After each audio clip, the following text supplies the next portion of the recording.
Hello, everyone. My name is David Reed, and welcome to Dial the Gate, episode 152, I believe. Thanks so much for tuning in. Mike Dopud. You know him from several episodes of Stargate from across all three series. I believe he's one of only 8 or 9 actors who can make that claim, is joining us this episode. I've been looking forward to having him for some time. Just a great human being. We met in Atlanta at a convention a few years ago, and I've always wanted to have him on this show ever since I started doing this. But before we get started, if you like Stargate and you want to see more content like this on YouTube, it makes a difference if you click the like button. It helps the YouTube algorithm spread awareness of this show and helps the show grow its audience. Please also consider sharing this video with a Stargate friend. And if you want to get notified about future episodes, click the subscribe icon. And giving the bell icon a click will notify you the moment a new video drops, and you'll get my notifications of any last-minute guest changes. And clips from this live stream will be released over the course of the next few weeks on gateworld.net and upcoming Dial the Gate clips. Mike is joining us for a little over an hour here. So what's going to happen is you can submit questions to him directly to the moderators. I think Tracy is in there right now, who are in the YouTube chat. And they will get those questions over to me to ask him in the second half of the show. First half is going to catch up with him, talk about recent projects, things that are going on in his life, and we're going to learn a little bit more about this gentleman. Mike Dopud, thank you so much for joining me, sir. It's I've been looking forward to having you on for some time, and I'm glad we were able to make this work. Well, thank you, David. It's so good to see you again. So good to see you again. I'm happy to be here. Here we go. Let's go. How are things going? Things are going well. No complaints. Family's healthy. Good. They're doing great. I'm healthy, feeling good, and working on some projects, trying to get some projects going on the producer side of things, and there you go. There you have it. We are about we're a couple of weeks away from a premiere of a film that you are in, Violent Night. This is a Christmas film. It is. It's not your mama's Christmas movie. Let me preface it with that. Okay.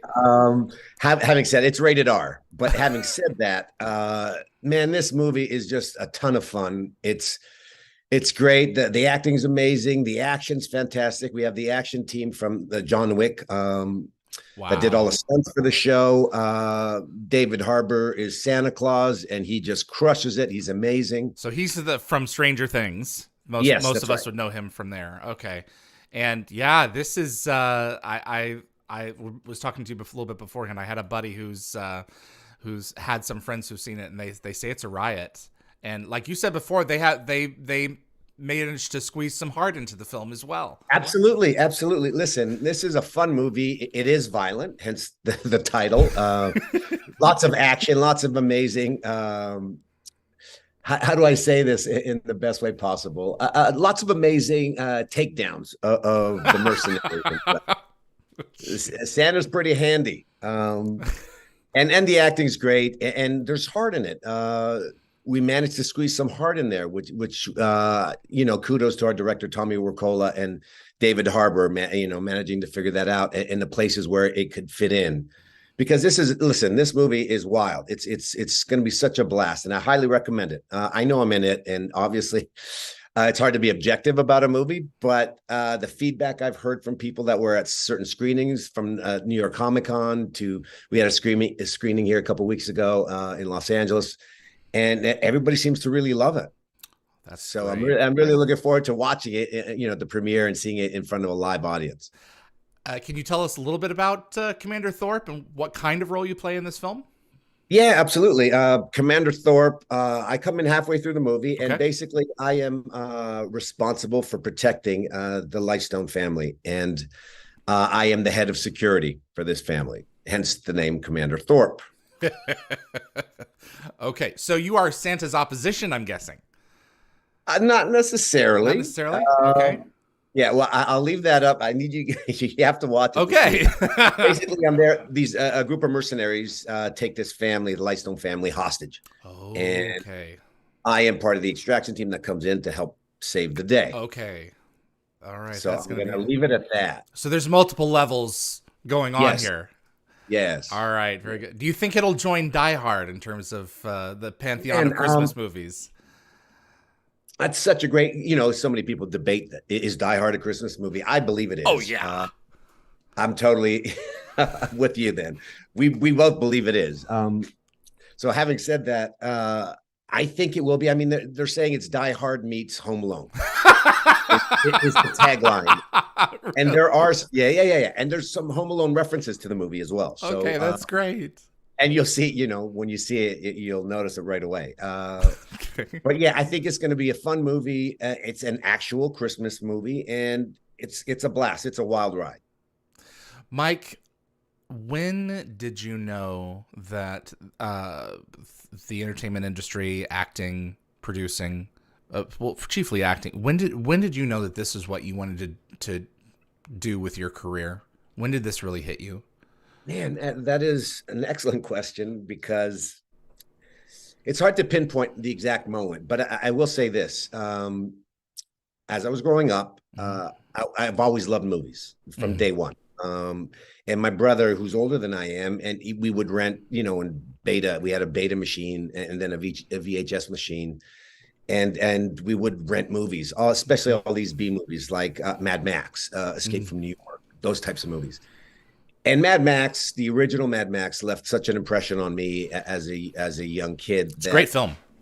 I agree, and left such an impression on me that at one point I was like, I'd love to do something that'd be part of this post-apocalyptic world and be able to do. I mean, I just love the concept and how these guys is set in the future, and the future wasn't so beautiful and nice. It was actually rough and tumble, and so I think for some reason that left a big impression on me. And it's funny because my mom used to say, every once in a while, she'd catch me outside in the backyard, and I would pretend I was these soldiers and running around and shooting by myself, right? Figuring out to play by myself, doing these things and running into ditches and pretending I was getting shot and diving into these ditches with, obviously there were leaves there. I wasn't hurting myself per se. Already a stuntman. Yeah, exactly. I think that was the lead up to my actual career. So it was pretty funny. So I've always wanted to be a part of it, and just, look, I was busy playing sports. Sports was my first love. And I always wanted to be an actor. I took drama in high school. It was always something but I just thought, well, wait a second. How does a kid from Montreal get into acting? And sports I was doing well, fortunate to do well with my athletic endeavors. And so that, took up all my time. But eventually when that was over, I started to look into acting, and that's how it started. Okay. So high school, you went through drama. I did some drama. Yes, I took drama. This is Abramovich, if I remember correctly. It's been a while. And she always was very complimentary. So I figured I had a bit of a knack for acting.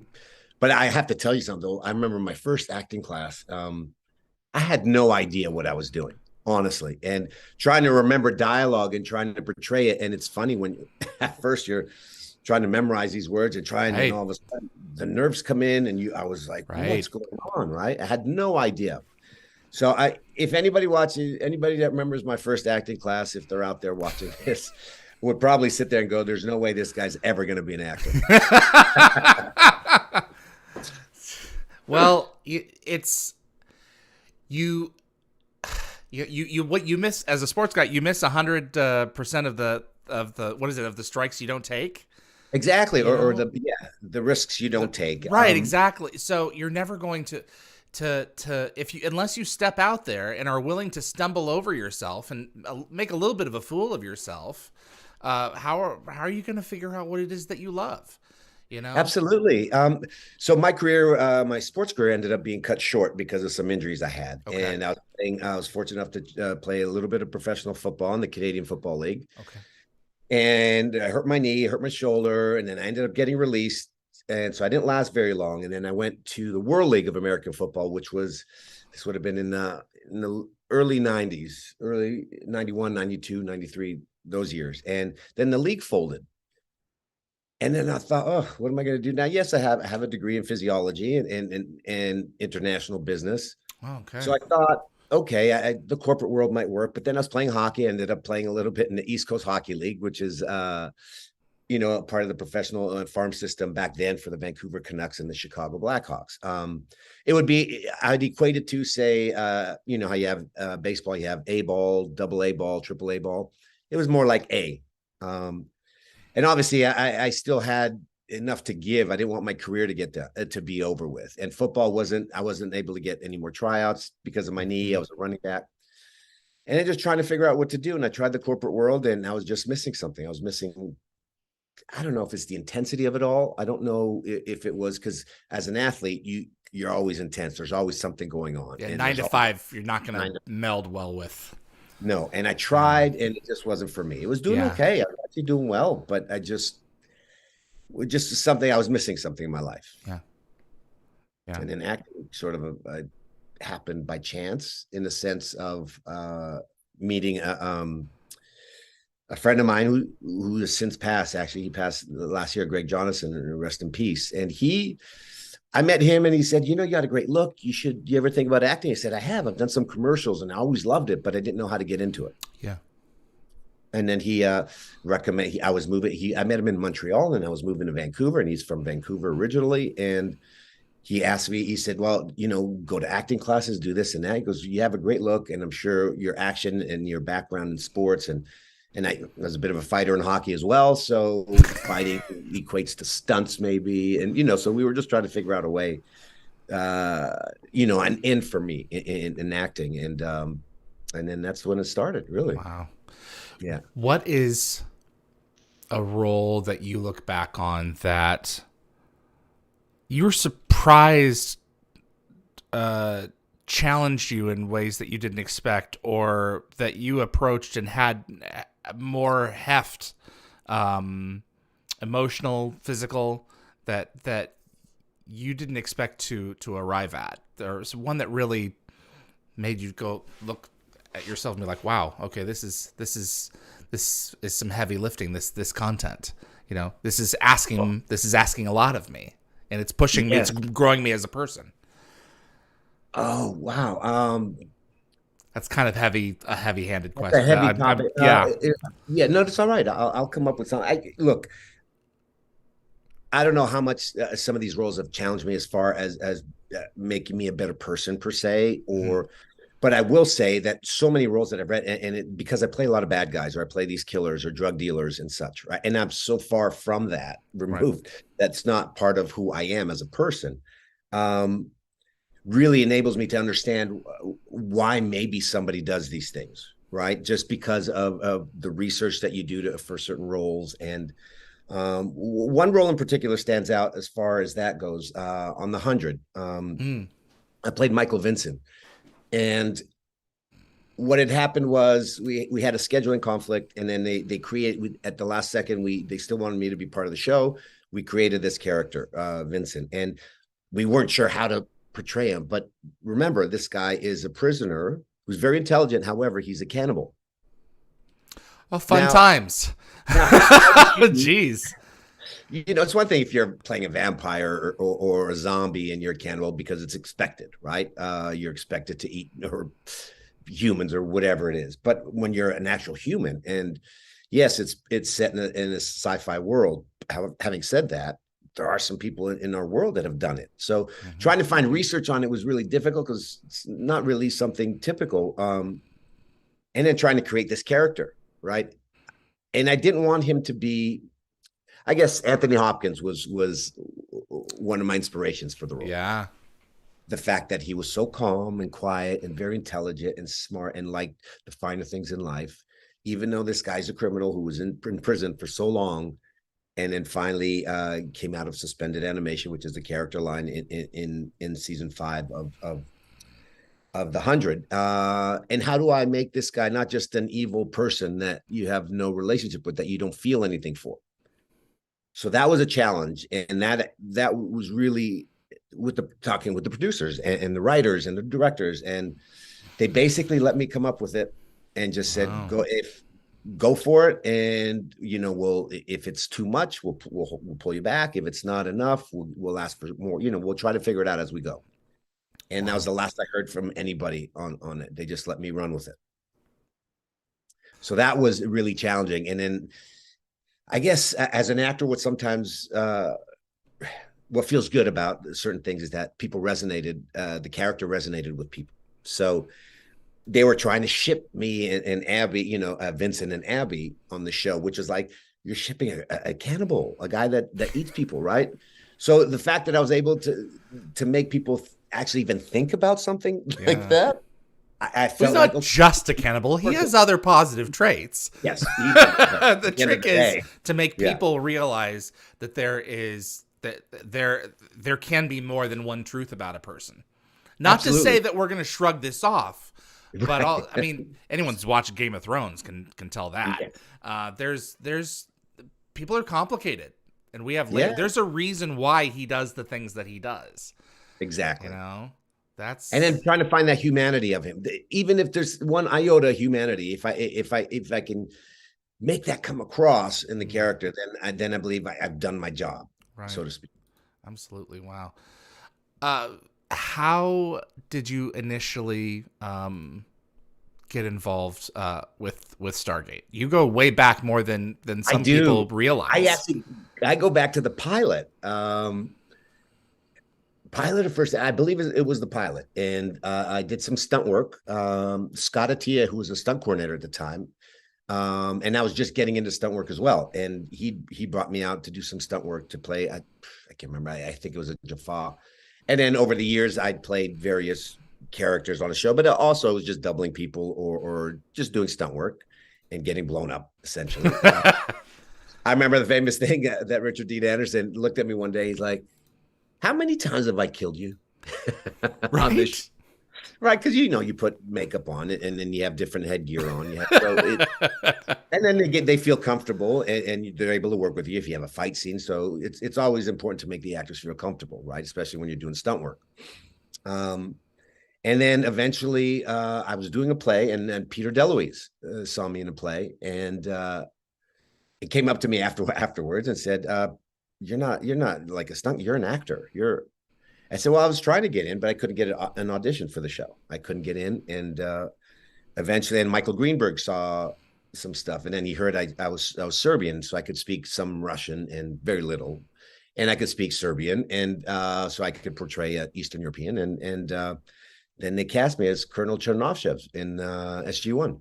Yeah, Full Alert, season 8.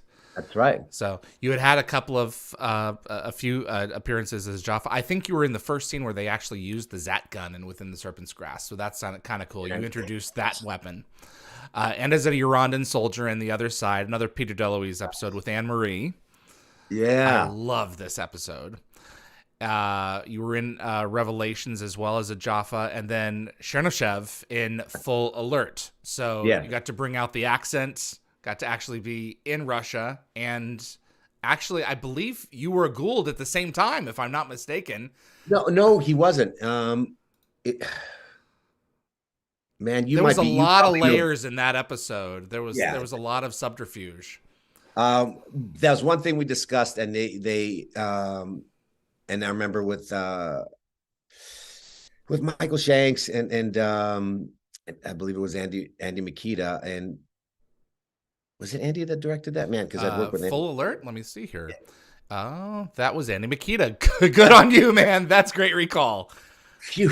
Yeah. I've been doing this a little while. So it runs into each other. They blend together. But yeah, we didn't mention anything about that as far as my performance in that. They didn't want, I think that was open-ended. Okay. So we didn't really talk about that. We didn't really discuss. They didn't want me to, they just wanted me to play him the way he was, the way I came up with. So, okay. Straight up. So yeah, that's, how often do you when you get an opportunity to play a piece of something from your heritage or something akin to that, how often do you get to really imbue your sensibilities to it, and how often is it just, well, I have to just do what's on the page? Oh no, you have to bring in something. I never just do what's on the page, and maybe I should sometimes because I'd probably get more work. But having said that, if you don't risk, you That's may true not. too. Look, this is art. At the end of the day, I still believe it's art. So I think if you risk enough and try different things, and sometimes, yeah, my choices end up being what they wanted, or what they like. So that works out too. And sometimes it is on the nose, right? Sometimes you play a character, and as far as a through line, that's what he's supposed to be. But I try to put in, obviously, it's 95% me. And then I try to add little nuances if I can. And sometimes I'll channel like an uncle Mm. or friends of mine that are either Russian or Serbian, and the way they are, their physicalities. And every once in a while I'll channel that, and it works out very well. My Probably my favorite role of yours, if all things are, I mean, I enjoy the others, but there's something about Odai Ventrell from Bounty that I just found to be delicious, because he kind of owns the room that he's in. No one really messes with him. He really is, I think, the closest analog to Boba Fett that SG-1 had, despite the fact that there were a number of bounty hunters throughout the years. You carried that character with such swagger. Tell us about getting that role and going to Earth and going to Cameron Mitchell's prom. I know, right? What a wild episode. I Right. mean, about it, right? Well, again, fortunate enough to have Peter DeLuise um, as a friend, as a fan of my work. So, yeah, and I, was an audition like everybody else, and I auditioned, and I ended up getting it. And I was so thrilled that, reading the sides and reading the script, and you're like, oh my gosh, this is so much fun. Like it was really fun. And then Anne Marie DeLuise was Right. there, right? And then all of the Stargate team was there, right? From Amanda to Shanks to everybody. And I just was like, oh my gosh, this is so, and doing scenes with everybody there, And right? Claudia Black, And Claudia recognizing Black, him and Claudia specifically. she was so amazing. We had so much fun, and they were so open and open to my portrayal of this character, and then we just played with each other, and we had such a good time. And yeah, uh, yeah, that was one of those fun roles, right? That you sit there and go, oh my gosh, I wish every role could be like that. I would have loved. Honestly, that would have been a great character to play as a series in a series. Agreed. Yeah, And he came in too late. I think that, had it gone on for like a season 11, 12, like they were talking with Apple, that character yeah, would have been back. There was some play there for some good stuff. I think so. I hope so. I mean, who knows at the end of the day? But Yeah. yeah, that would have been fun. But again, story of my career, it seems like I get on a show, and every once in a while, it's the last season, or it's done in a couple seasons. Right. Instead of go, was it me? Did I do something wrong? What's going on? What is it that's so freeing about playing villains? Especially the ones that have zero like emotional foibles whatsoever. It's just it's fun. For lack of a better term, it's just such a good time, and you get to do things that normally you'd go to jail for. Right. Am I right? Yeah. Like I shoot, Simulated. yeah, I shoot people. Yeah, simulate, but you shoot people, or you blow up a building, or you blow up a spaceship, or you do all these crazy things. You take people hostages, and then after the scene's done, everybody claps. Right. Instead of run for their lives. Instead of having the cops, they'll cuff you and send you off to jail. Right. Oh, that's Um, funny. so and it's freeing. Come on, it's. I think what being an actor, what's amazing about that is playing scenes like this, or playing these characters. It's freeing. You're able to do things that you can't do in the normal world, so to speak. That's why they have, what is it? Those so you know how some people have those rooms where you just go in and beat up, break everything, or you can Yeah. people Yeah. have It's these therapy therapy, right? for some people. And definitely, like when you're able to do all this stuff, you come home and you're like, ah, I feel so much better. There are, you hear people describe themselves, oh, I'm a good person. I'm a this, I'm a that. There is something to be said for the darker aspects of our nature. And Yeah. not that we should like give into them, but I also think that it's a mistake to ignore them. Because if something truly sets you off in a terrible situation that you weren't expecting, you are capable of unlocking certain doors and doing certain deeds either to protect your family or to protect yourself. And I think it's important, that we examine those aspects of ourselves and know what we're truly capable of so that we can keep our swords sheathed. And we all have one, whatever it may be. And in your case, with some of these villains, you get to study those aspects of your nature and truly think about, okay, how would I handle this situation if I were actually doing it? And what can I Yes. actually let out but controlled in this situation?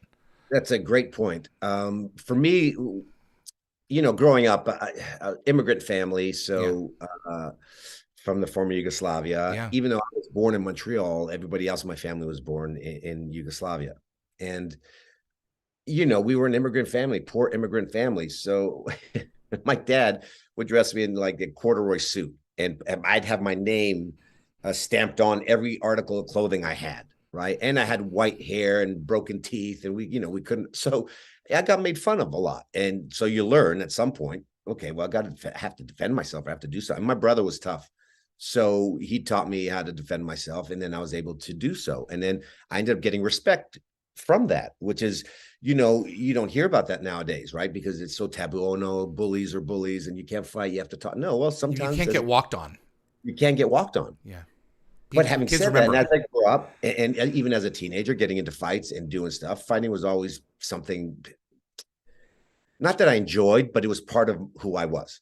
And so when I look back at some characters that I've played, and I could react to, oh, how would I have, 20 years ago or 15 years ago, how would I have responded to this situation? And then I could infuse some of that into the character. But obviously, listen, when you're a cannibal or when you're killing somebody, I've never done that stuff. So Yeah, it's that goes, the imagination starts to take over at that point. It's interesting that you bring that. I'm getting an image of Varro in my. We'll get to Varro in a minute here, but just as an aside, I have this image of him in the medical bay, and he had this trigger where he could be perfectly placid and reasonable, and then he gets into a situation where he blew a bullet through a guy at close range. No, and it was just like that. I remember watching it. I was shocked because he just turned on a dime. And it's like, but it was that fight or flight thing, right? Right. And you never know how you're going to react in that situation. And I've been there in these dark situations. So I've seen guys totally freeze, and you would never expect to freeze. And I've seen other people that all of a sudden they rise up, and you're like, oh my God, where did this come from? Yeah. Right. And so that's where I could see where this character could turn, and it's fight or flight. I have to save this situation. Right. Absolutely. And he's a soldier, right? At the end of the day, he's at Lucian Aligned. He was a soldier, right? Yep. Yeah, he's got to eat. Yes. One of my favorites from your roles is Kiryk, and this is one of those don't judge a book by its cover. This was an episode of Stargate Atlantis called Tracker, and we came across another runner, very similar to Ronan Dex. We heard that there were more than just him running around that the Wraith used for sport, and this particular guy came across a situation that he found that he was not going to abandon this young child. I love this character. What about Kiryk really clicked with you? Listen, everything with Kiryk, and the reason I say that is even my wardrobe that I had, the wardrobe I was wearing, very I would say Mad Max-ish. Yes, with the leather and pieced together and pieced together. And of course, Mad Max was a thing. And I thought, oh my gosh, this guy is exactly very similar to Mel Gibson's portrayal of the character. And I thought, yeah, he's tough. He's been through a lot, but he still has heart. He still has humanity left in him. It hasn't been wiped away yet. Obviously, with Mad Max, the Road Warrior, that's a whole different ballgame. But Yes. the original, he had heart, right? Yeah. And, and I just felt like Kiryk has that, and he could not leave this poor girl alone. He had to find a way to get it. Well, but like you said, don't judge a book by its cover. And it's because at first you see him, he could easily look as a killer, look like a killer or somebody that would do some harm, right? Yeah, if he had to, under certain circumstances, he would. Yes. What was it? Tell us about working with Jewel State. Jewel's fantastic. I'm such a fan of her. She's such a good person and just fun. That whole set was great. Honestly, that's why I love the whole Stargate universe. Well, the whole yeah, I guess Stargate universe. The whole of it. The whole of it, yes. Not just that one show. That's not funny. Just yes. Is that they're open and I got there. Jason was great to work with. We had a great time doing fight scenes. David Hewlett, watching him spew all that dialogue and like a pro, he was so good, and Jewel as well. I'm working with Jewel, and we were coming up, and she was very receptive, and we came up with some ways to do things. And Will Waring was our director, and Will was great. Will has become a good friend of mine since that. So yeah, Jewel's amazing. She was fun. Jason was great. Lots of laughs and doing fights, and he's a great fighter too. So we really meshed well together when it came to that. What was it like with working with Bam Bam and his sensibilities? Because he was doing stunts for this episode, right? Yes, he was the coordinator. Yes. Stunt coordinator. Look, James, I've known for years. We worked together as stunt performers, and since we've become very good friends. I still talk to him I want to say every couple of weeks, every month or whatever, but we still once in a while, and through social media, we connect, we respond to each other's posts and such. I'm a big fan of James Bamford. He's a good person, really good person, amazing, very smart. And he's directing now. I know he's just a rising star. It's amazing to watch him. Every time I turn around, he's doing something else. I know, and I was very fortunate that he's brought me on. He brought me on Arrow and a few other things. So I have a lot of respect for James. When SGU comes along near the end of season 1, the ship gets boarded. Destiny gets boarded by the Lucian Alliance. Right. I was kind of surprised that it wasn't Ventrell who boarded the ship, but they wanted to go with another character, and that was Varro. Did you audition for this role? Were you offered this role at this point? Tell us about getting this part that extended over the rest of the life of the show. Well, I have to obviously Brad Wright and Joe Malazzi and Paul Mully. I'm very fortunate that I've had a great relationship with those guys, and specifically Joe, as far as talking about these characters. So originally, I was going to read for one of the series regulars. However, MGM had said no because I didn't know it, but my Kiryk character, I guess, resonated with a lot of people, and they thought it was too soon, and they didn't think. And then it was this whole thing of like, yeah, but he played Ventrell, and then but he's Kiryk, but he can't be on the show. He can't. It's too soon. There's no way. It's too recognizable. Too recognizable. Yes, I've heard that from so many of the Stargate cast. They're like, we had this wonderful thing over here, and now we can't use you again. What bunk? Yeah, well, I'm sorry, but that's bunk. And listen, I agree. I agree. Listen, I'm just an actor looking for work. Right. Having said that, eventually they came up to me and asked me to. I think I did audition for it, and asked me to read. And I figured they knew my sensibilities as an actor, and they needed something. I guess they weren't going to introduce a Lucian Alliance. I don't believe till season 2 if they were going to introduce them, and then they decided to bring them in sooner. And I was very lucky that they came to me and asked me, and I think I did audition for it. But knowing that I was on their mind. And then I got it. I did, like every actor, you audition and you hope you get it. And I did. So I'm very happy I got it too. They were taking the franchise into, I think, a darker, more realistic to a degree place. Yes. Everything was just upgraded right down to the floor of the studio. I remember James Robbins, production designer, said they built that ship with steel. They built it, to last 5-6 seasons. Amazing. And the money that they poured into this thing. Did you see a growth in the development of all the different trades that were coming together to bring this franchise to the next chapter? Yes, it was. Listen, it was a departure, correct, Yeah. from the original Stargate and Stargate Atlantis. So, and I believe there was some backlash from the fans that weren't.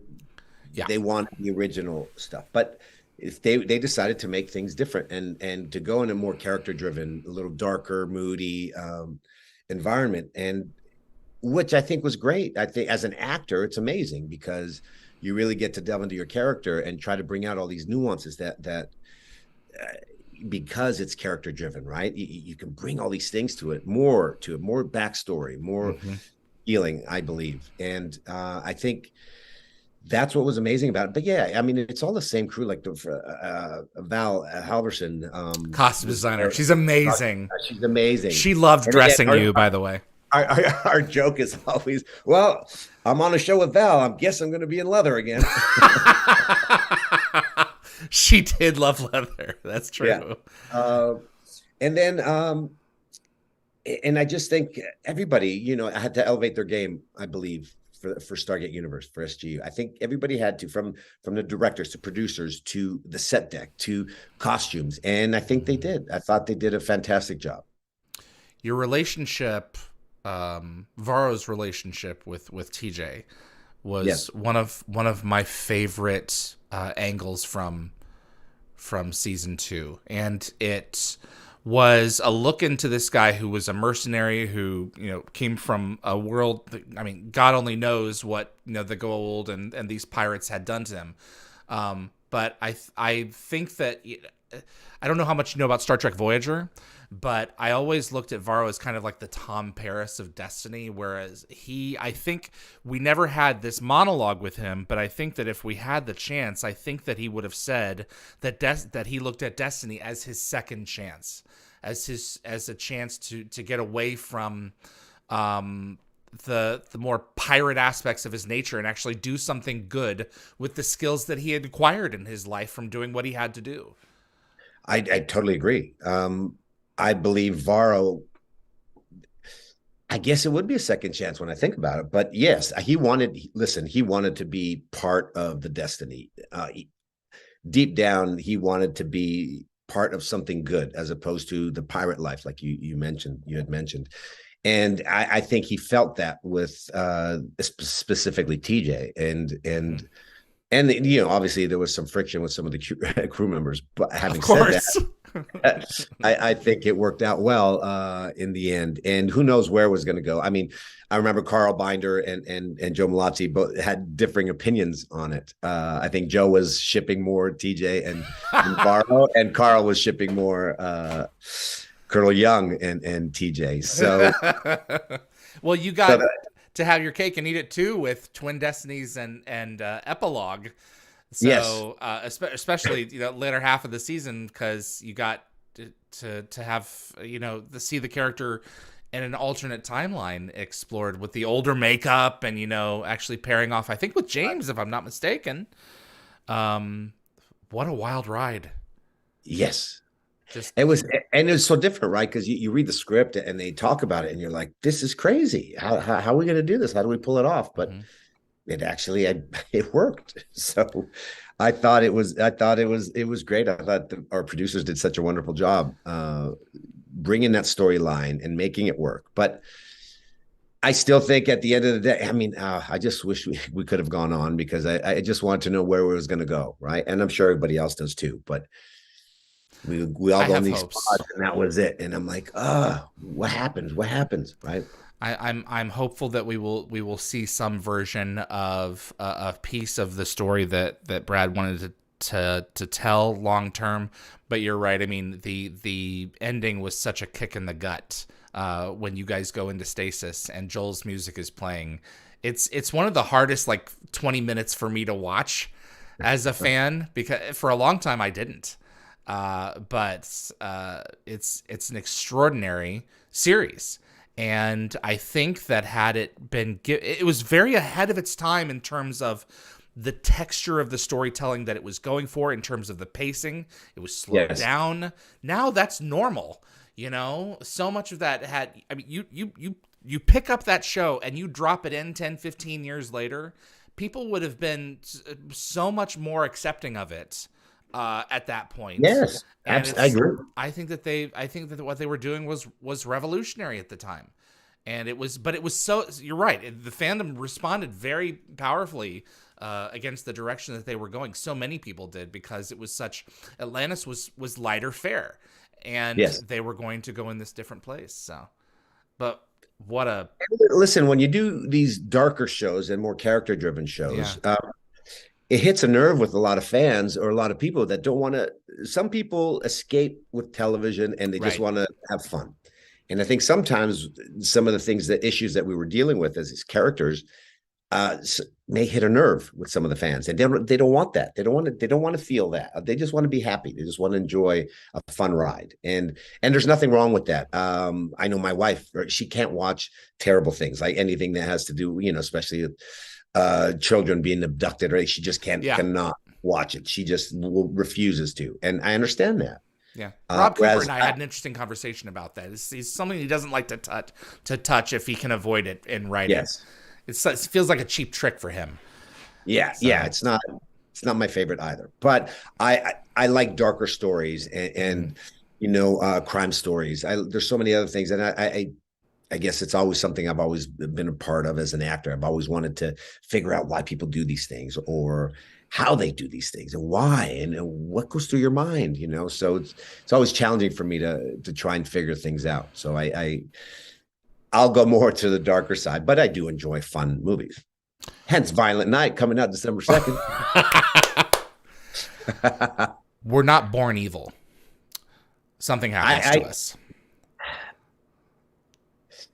Yeah, I think some people are. And the only reason I say that is I've seen some kids, and I've coached kids throughout hockey, football, soccer, throughout my life. And I started young. And I remember as a kid, and you're right, maybe it was their upbringing for the first 5 years that wasn't great. But I truly believe some people are just not, something's wrong. Not everyone's well. No, I completely agree with you there. So I don't know. It's tough to say, are you born evil? More often than not, I would say it's their environment that creates this evil spirit or this meanness. I would agree with you there. But I do have to believe that sometimes not everybody's born fine or normal or pleasant, for lack of a better term. And something happens. We could talk about this for hours. Oh, yeah. I'm totally down for a psychology discussion, for sure. General Maximus wanted to know, Mike, what has been your favorite Stargate character to play? When you just look at them for their traits and for what they brought to the table that you could make a meal of in an episode? From the character's perspective? I love them all. I do. I think Varro would be the one that, as far as just the depth that you can get to the character and the fact that I was on the show for a while. The other ones were one-off episodes, right? So we really couldn't delve into more. But Ventrell would have been fun to play. Even Kiryk. Could you imagine a world where Ronan and Kiryk were going off trying to get some people or save some people, and that was discussed as well, by the way. But yeah, could you not imagine? That would have been a blast to do. Absolutely. Like I need a person with a certain set of skills. Yeah, perfect, exactly. And I thought we would have made a great team. Ventrell is just a badass. He didn't want anybody. He was just on his own. He was just going to find his lone wolf. Yeah, absolutely. And Varro, I think Varro had a bit more depth than the other two. So I'd say Varro. But man, it's 1A, 1B, 1C, right? Karen Ford wanted to know, was there any trait of yours that you put into Varro specifically, since you had a little bit more time with him? Any trait that you share? Yeah, I think that Varro was very attentive, and I believe I am with people. And when I speak to people, I try to just include that person. It doesn't always work, but I think I really am into that person. I think with TJ, there was a connection, Yeah, and there was an think I, intensity. yeah, I think so, and I think I infused some of that of who I am into Varro, especially with TJ and just trying to make things work. Like even with Colonel Young, when Varro was having issues and could get, but I need to get to the bottom of this. We have to figure this out. And I'm like that sometimes too. I'm a bit stubborn. Uh, so I think I can't imagine. No, that's some of the stubbornness got in there. that's great. Karen also wanted to know: can we anticipate any more Hallmark Christmas movies or the like in the future? Um, it's such a departure, right, from the rules. And hi, Karen. By the way, you're a sweet person. I don't. I think I had one just come out, but I haven't done any other. None in the last like 6 months or so. Okay. So I don't know. I'm working on some of my own stuff, trying to get some of my own projects off the ground. So, and it's still more of yeah, just trying to get my own projects off the ground. So if it happens, it happens. If it doesn't, it doesn't. Well, if there's any way that we can help with that, I am all here for you as well. Thank you. Yeah, I'll reach out to you guys when the time's right. Absolutely. Last question from Karen: when can we expect you back to St. John's, Newfoundland for another convention? Any conventions on the horizon? No, I haven't. I stayed away from convention. I did the Stargate Yeah. convention. When was that? GateCon. September? GateCon Yep. was September. Was that? Am I right? Yep. Yeah. That's it. That was it. So that's the last one I've done in years. So I think now that my kids are getting older and I'm not as involved with the coaching, as my son's 18 and my daughter's going to be 14 soon. Wow. So I know time Go by flies. fast. So I believe I will start trying to get out there. So yeah, hit me up, Karen. Hit me up. Lock Watcher. What is one of the tougher stunts that you achieved that you remember doing? That was one of the tougher ones that you did. Man, there's a few. I did a car hit on the show, which was daunting. Was like, okay, maybe I don't want to do too many of these. What was this? What project was this? It's called, I believe, Twist of Fate. Okay. And I was doubling what's his name? I just drawing a blank. Michael Ironside. Michael Ironside. Okay. And I was doubling him, and we had to do this sequence where I run out in the street and a car comes and hits me and I go flying. And that was doing that the first time. I've done a couple car hits. That was daunting. High falls are always a little scary. I did a good one for Walking Tall. And we got nominated for the World Stunt Awards for that one. So that was wow. Yeah. That was a tricky one. And there was 3 different separate things to it. And me bouncing off a pipe, going through these cylinders, and then actual high fall and then landing on these steel grates that they're able to file down so that they didn't tear our arms apart. Man. Tanawai Reed was the Rock's double at the time. So we did that together. We rehearsed, and that was a blast. It was fun trying to come up with a way to do it. And our stunt coordinators were fantastic and kept us safe. I mean, listen, some stunts are just hurt. You're going to innately get a bruise, or you may break something, you may, separate something. And there's no 2 ways about it. You're going to walk away. Yeah. And you're going to walk away in with pain. Yeah. Wow. So then there goes Advil and right. Bam Bam, for an episode of SGU called Cloverdale, there's a car hit, and I forget the name of the stunt performer for that episode, but he did an amazing job. They did it in one take, and he hit the car in a position that they weren't planning. Right. And he really injured himself.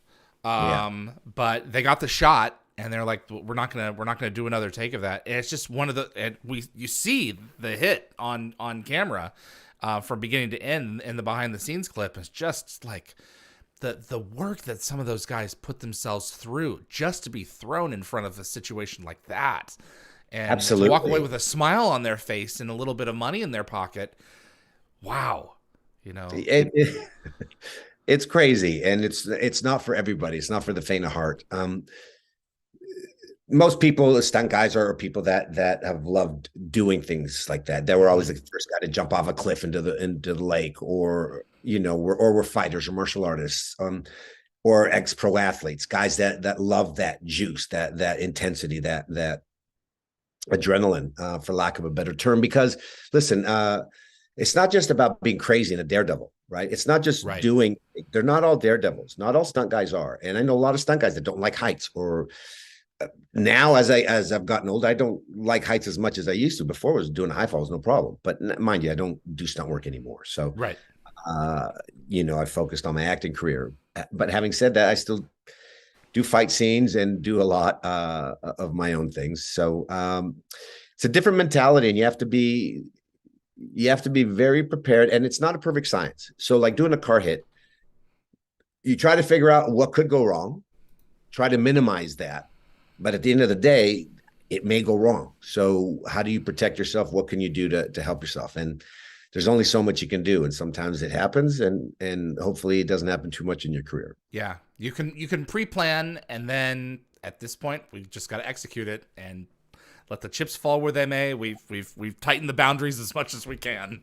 Yeah, if you take a half a step wrong, or Yeah. one direction as opposed to one way, or if the driver drives 2 miles an hour faster than he's supposed to, Hmm. that could catapult you in a different way. So it's so hard to do, and that's why listen. I have a lot of respect for stunt people.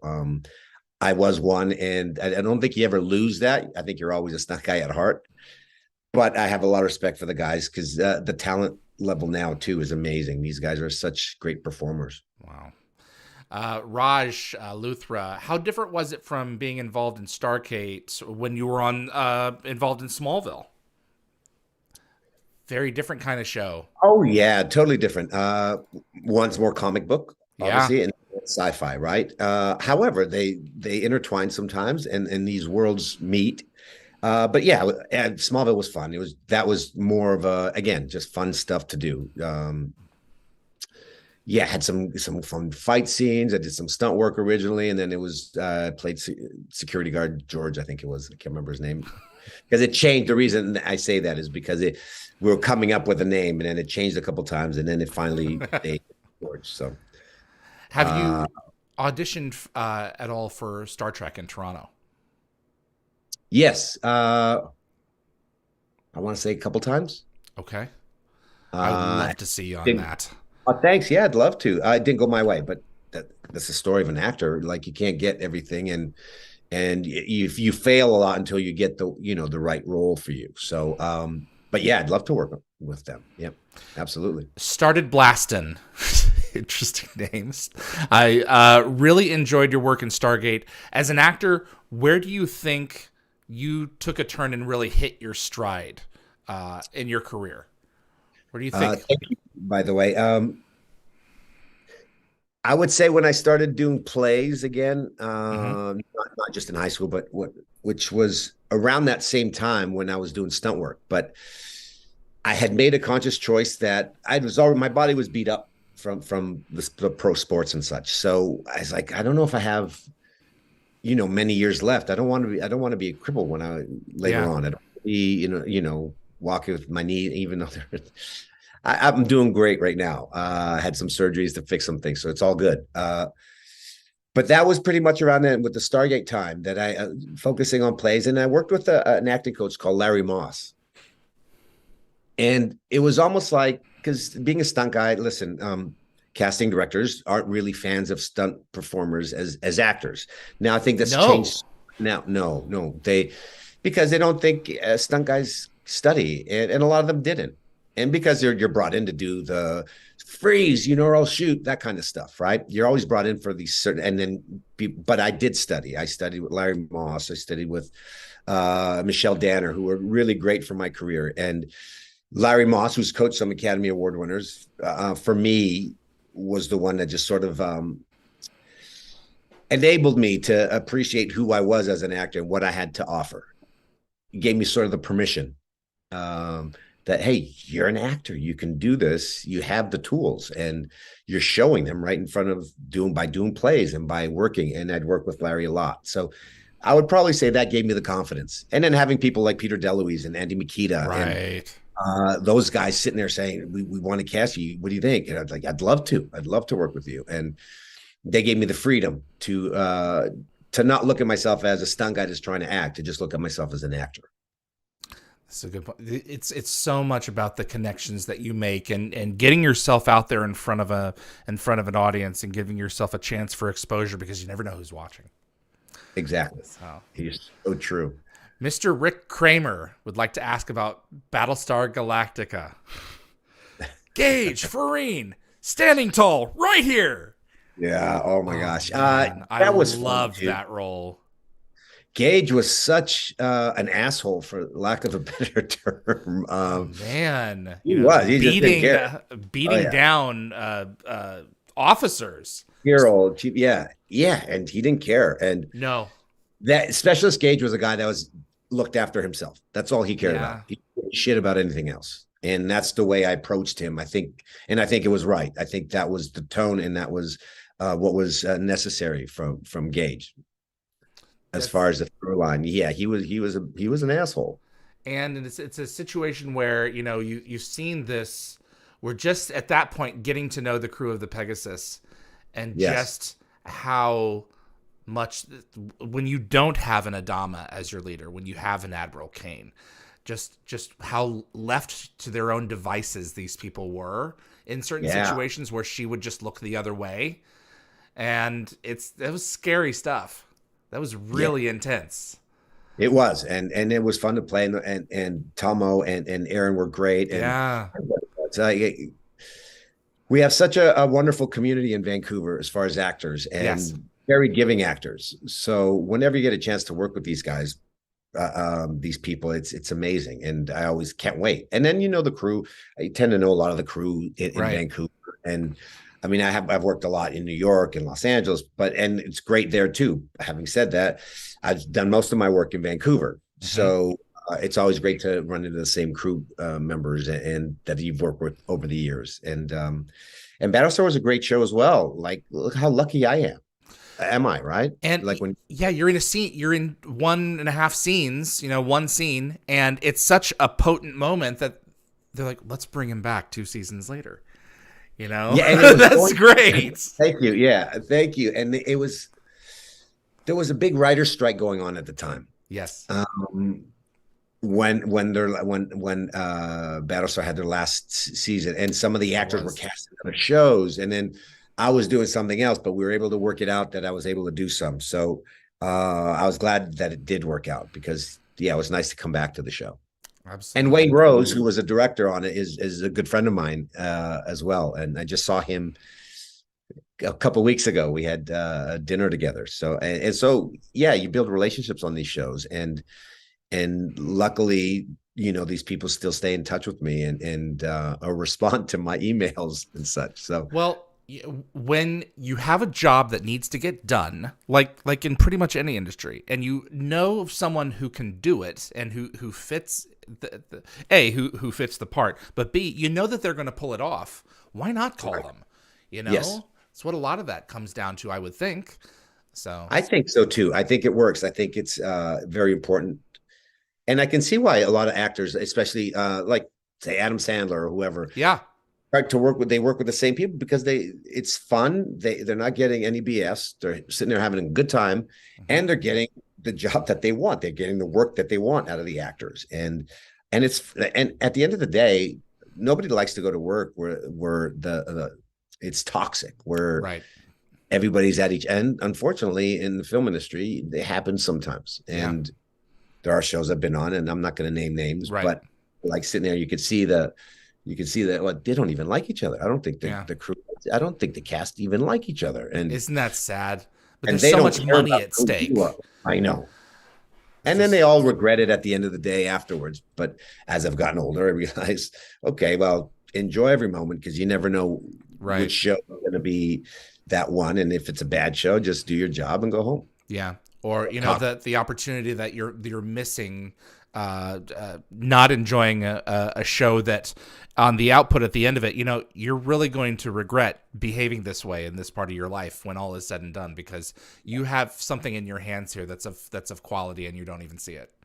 Yeah. And I don't care how bad you are or how tough you are or how egotistical you are. There's going to be a point in your life at some point. You might be 85 years old. Yeah. But you'll sit there and go, maybe I shouldn't have been such a dick or an asshole to people. And I truly believe that. I have to believe that. Yeah. Philippe Canot. Hi, Mike. The evolution of Varro along SGU season 2 lines was something to behold. I liked where the season was going, but the idea of different clans within the alliance was really cool. The one of the things that I think that season 2 really got pushed to the forefront. This is a culture that we'd seen off and on throughout SG1 and just a little bit at the end of season 1 of SGU, but there was a lot of infighting. And a lot of those clans really came apparent in season 2 of the show, where not only were they brought together by Kiva to do this mission, but their goals in and of them for each individual group were not all the same. So there was a lot of chaos there. Which brings out the character-driven roles, right? Which helps bring out more of this stuff, the dysfunction. How you have to work with people that you don't like necessarily, and you don't have the same vision or the same goal. And that's what, to me, that's interesting. Absolutely. But yes, listen, with Varro and the way the scripts were going and where his character was going was, we talked with Joe Malazzi, which was interesting because I think he coined the term. He's like, what's kind of interesting? He goes, not a lot of people can pull this off. He said, you're a killer with a heart. Oh my gosh, that's Varro. That's so good. I'm so sorry, I've got to do this. And I told him I'm going to use it. So I think I've used it a couple of times. Oh, that's funny. Tracy says, it was a pleasure to meet you at GateCon. I was wondered, have you ever considered writing your own script or pitching an idea for a movie or miniseries? I'm currently doing that right now. Can you give us a hint, a genre, or like what kind of direction? More would you like more character driven stuff, more drama. And I do have a feature film that is a comedy that is written. A good friend of mine has written it, but we're coming together and we're trying to start our pitches in the new year. So we're just tweaking the script. And yeah, there's a comedy feature. There's a series. I just don't want to talk because there's NDAs involved. Of course, absolutely. I can't mention their titles or such, but yeah. And then there's another series that I'm trying to create. I'm just starting to think up of the storylines. So that's where I've been busy trying to come up with certain things on my own, and I'm very excited about where this could go. I had some good meetings this past week in Los Angeles. So yeah, so hopefully something new. Good for you, man. Absolutely. Well, I wish you all the best in that, and please keep me updated so we can continue to push your stuff on Dial the Gate. Absolutely, Dave. Yeah. This is cool. Mama Knox, Erica, would you consider doing an event or a convention in the UK? Absolutely. Yes. Okay. I'm in. Alaskan Ballistics. Before, sorry to cut you off. I was supposed to, I can't remember the convention. I was supposed to do 2 conventions prior to COVID, and then they were canceled. Was it Kalma? Yeah. Well, that was one of them. And I can't remember the other one offhand. I think it was in Mexico, maybe. I wow. Remember. That would be cool. But yeah, so I think it was Kalma. And then the pandemic happened, and then that darn pandemic, it got in the way of everything good. Yeah, I don't even count those years. The before times. 2 years, yeah, the before. I said, I'm always saying something like, yeah, it was a couple years ago. No, it was 4 years ago. Well, right, exactly. I don't count those years. People do that a lot too. We were in stasis, we didn't know what was going to happen. Now it's time to get back to life. All right. Alaskan Ballistics. Mike, if there is another Stargate, if Brad does get to get his next series off the ground with Amazon, because he's written a pilot for a 4th, would you like to be involved? And if you had your pick, how would you like to be involved? Would you like to write, perhaps? No, I'll leave that to the great writers. I Okay. have a lot of respect for Brad. He's such a great writer. Yes. So for me, no, obviously, if they'd have me, I'd love to act on the show. I'd love to be part of the show, be it Varro, whichever vision that they have. But yeah, I'd love to. Listen, there's been a lot of years that have passed since then, but if they're still open to it, I'm in. I'm all in.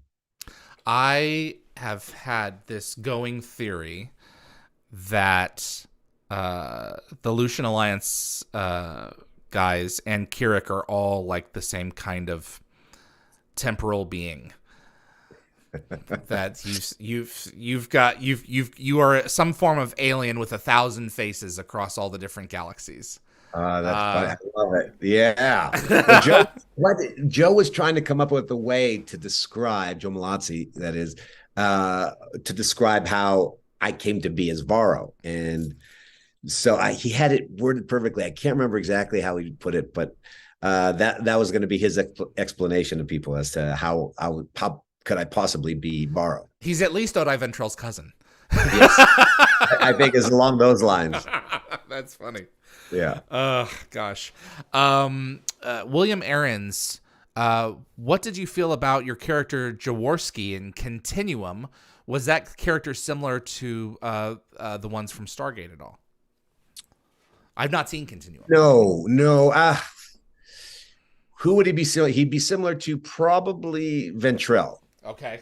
I would say Odai Ventrell. That would be as close, but not really, because Jaworski was a ruthless killer and a criminal and never did apologize for it. Mm-hmm. And again, another person that is out for themselves. And but he was a badass. Jaworski was a badass. He was evil. He could be evil if he had to be, and was a great. He was a killing machine. So I had fun playing that role, and a few things. I ended up on another show, so there's certain things that happened, but they brought me back for a great one-off episode. I think it was season 3, if I remember correctly. And that was a blast working with them. Obviously, Simon Barry is a friend of mine, a producer and showrunner of the show, and yeah, and he was great. And Rachel was fantastic as well, working with her. So yeah, I enjoyed playing Jaworski. Absolutely. That's a lot to be thankful for. A lot of these cool parts that you get, and especially with these genre shows, people we get to watch and go, "Hey, it's Mike." I know. I'm so lucky that people do bring that up. So again, yeah, I'm very fortunate and grateful. Elizabeth Lee, what was Stargate like compared to some of the other Vancouver projects? You've got a show, a team of people that did 17 seasons of television. Was there a level of professionalism there that was consistent compared to like some of the other projects that you may have been a part of up there? Was there anything that set Stargate apart? Yes, obviously. It was such a well-oiled machine. They'd been doing this together. They knew exactly what they were doing. There was never a question. I mean, listen, there's always some character things that you go through, and every show has its own little challenges per se. But no, it was an amazing, well-oiled machine, and I know they try to make everybody happy. So yes, that probably set us up. But again, the other shows were great too. And sometimes when you're the first season of a show, it takes a while to get that going, right? So it's not fair to judge some of the other shows. Yeah, they're figuring stuff out. They're figuring stuff out. I'm sure first couple of years of Stargate wasn't exactly a walk in the park. So, for sure. But having said that, yeah, Stargate was one of those shows that was such a well-oiled machine that it just moved itself. And then lucky to have some great actors that wanted to be there and work with each other. So yeah, that's why it stands out in some ways. Yes. That's cool. Jess Marshall, not a question, but I just wanted to let you know I've loved you in so many of your roles on multiple shows. So thank you for doing Dawn of the Gate. So thank you. Appreciate it. Sir, it has been a privilege to have you on, spending some of your Saturday afternoon with us. And it's going through these stories together for characters that you've created that we love to hate and then come to love. You know, Ah, it's a privilege to have you on, and I really appreciate you taking the time. well, I'm very grateful to you for bringing me on the show, and grateful to everybody. Thankful to all the fans that watch, and Stargate's been gone a while, and Right. people still talk about it, and people are still it still resonates with people. And having said that, again, I'm very thankful that people still watch some of my stuff and from Stargate and my new stuff, and they follow me throughout. So again, I'm very lucky, and thanks for having me. This was fun talking again. Thank you, and I'm looking forward to Violent Night. I think Yes, that it's going Violent to be Night, a December trip. 2nd. I Opens December 2nd, theatrically. Universal Pictures. Go see it. appreciate your time, sir. All right, David. Thank you, my You friend. be in touch. I'm going to wrap up things on this end. I'll talk to you soon. Thank you. Be All well. right. Thanks, David. You too. Mike Dopud, everyone. 9 different roles from Stargate. The roles that are confirmed on the Stargate wiki are the an unnamed Jaffa and Within the Serpent's Grasp, as well as Family, the Urandan Soldier on the Other Side, a Jaffa in Revelations, Colonel Chernoshev in Full Alert, Odai Ventrell in Bounty, a Janai Soldier in Coup d'etat. We didn't talk about the Janai. Kiryk in Tracker, and of course Varro in SGU. Always great to have some time with Mike. Thank you so much for tuning in. And if you enjoy the show, please give us a like. It makes a difference and gets the word out there about the show. A couple of questions were left over from me last time, and I did not get to them, as I often forget about myself. So for David from Toon Tamasha, does anyone know where exactly in Canada, US, the SG-1 Abydos area was filmed? Carcross Desert, Sand Dunes National Park, Farewell Canyon, there was a plot of sand. There was and I need to speak with the production people about it. And all I know is it was shrinking year over year that they used for Abydos until it was reduced to this postage stamp. And I'm not exactly where it was in the Vancouver area, but that's basically where they shot the scenes for the dunes. I didn't really know I didn't really know what its name was.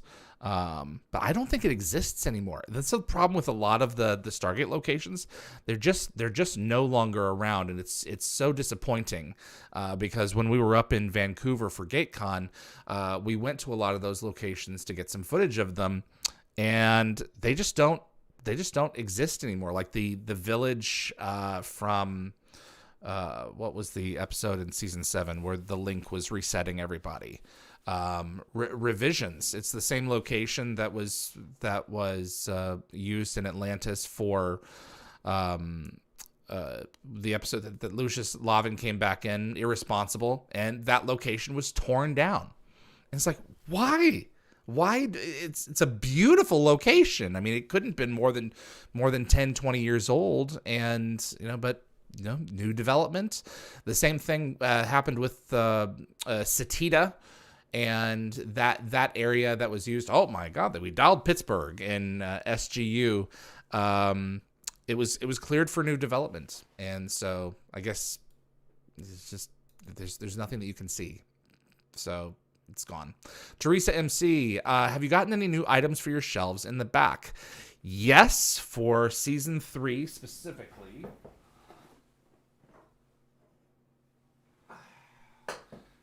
Got this guy here from 3dtech.pro. This is my second replicator. This is the B configuration, or type 2 configuration, if you want to call it that. And this, I think this guy was introduced in Enemies, if I'm not mistaken. Every replicator before then had been more of the spider type, but this one was introduced for Enemies, and I think saw it again in the episode that introduced Reese Menace. So 3dtech.pro provided this guy. You can go to their website if you want one as well. It's one of these things where you see I never thought I would hold one. And then we get 3D printers, and then we get good 3D printers and good artists to make some cool stuff with them. And now here they are, willed into solid reality. Shipping's a bit of a bear, let me tell you, because of the legs. They tend to break. Martin Wood is going to be joining us in 45 minutes. That's going to be at 2 o'clock Pacific time, 5 o'clock Eastern time. And we're going to be discussing more Stargate. So if you want to join us for that, we would love to have you. Let me see here. And Dial the Gate is brought to you every week for free, and we do appreciate you watching. And if you want to support the show further, buy yourself some of our themed swag. We're now offering t-shirts, tank tops, sweatshirts, and hoodies for all ages, as well as cups and other accessories in a variety of sizes and colors at dialthegate.com. So if you have a Stargate fan on your Christmas list, you still have time, so go ahead and give that a check. Go to dialthegate.com for the current list of all of our upcoming shows. So we had Mike Dopud today. Martin Wood will be joining us at 2 p.m. Pacific. Next week, we have scheduled Andy Frizzell, the Wraith Queen in Stargate Atlantis, on December the 3rd, Saturday at 12 noon Pacific time, followed by State of the Gate, the latest episode with Jenny Stiven and Darren Sumner. Jenny Stiven is our Hollywood guru. She's been in marketing since, for a while, I'll say. And she knows pretty much everyone out there. And if she doesn't, she knows someone who does. So she's going to be giving us an update on where the Stargate franchise is right now based on her information. And that's going to be Saturday, December the 3rd. For the Wormhole Extreme front, we're going to be doing tomorrow Broken Divide and First Commandment. That's Sunday, November the 27th at 10 a.m. Pacific time. And that's over at youtube.com/wormholeextremists. My name is David Reed for Dial the Gate. I really appreciate you tuning in. Thanks so much to Tracy for helping out in the chat, and my moderating team, Summer, Keith, Jeremy, Reese, and Anthony. We appreciate all of you who make the show possible. Thanks to Frederick Marcoux at Concepts Web. He's our web developer for Dial the Gate. We'll be back in about 44 minutes for Martin Wood. Again, I'm David Reed for Dial the Gate, and I'll see you on the other side.